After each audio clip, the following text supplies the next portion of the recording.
Hi, I'm James A. Traitz, author of the book, Don't Stop Your Mind.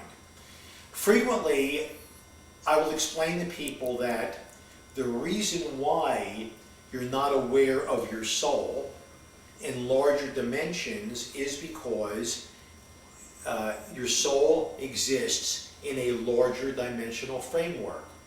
To which the question comes, but wait a minute, I don't understand that. You mean to say that we could be surrounded by a larger dimensional level and it would be invisible to us?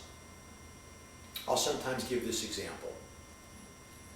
We're all familiar with three dimensions, right? Length, width, and depth. Imagine a world, let's take a pool table, the surface of a pool table. The surface of a pool table is two-dimensional. It's got length and width. Now let's pretend that we have this two-dimensional world, the surface of our pool table.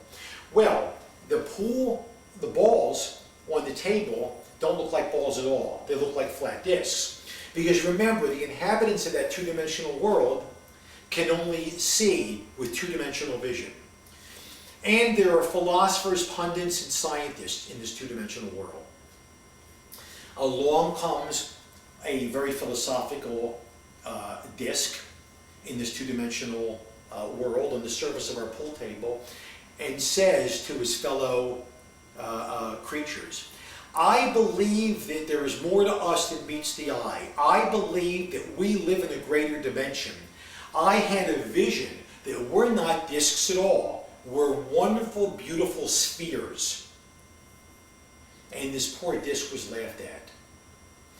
The religious discs said, you're a fool. This is all that exists. The scientists ridiculed him even all the more.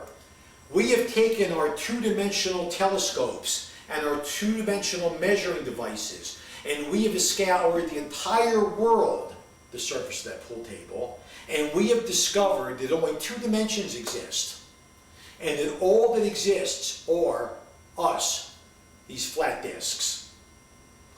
One day, our philosophical friend, who believed in more and wanted more, dropped into one of the pockets on the pool table and disappeared from view.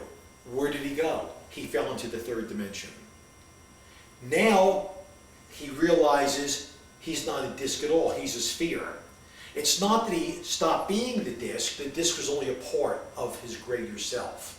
And I like to use that as a metaphor. Now the discs look at one another and say, what happened to him? One says, perhaps he expanded into the next dimension. The scientist laughed and said, don't be foolish. If so, we'd be able to see him. We've looked again with our instruments. He's simply gone, he's disappeared, he's no longer there. He still has two dimensions, he's added a third dimension. He still exists in a two-dimensional world, but also exists in a three-dimensional world. He literally disappeared into a greater dimensional level and discovered and became the sphere that he always was.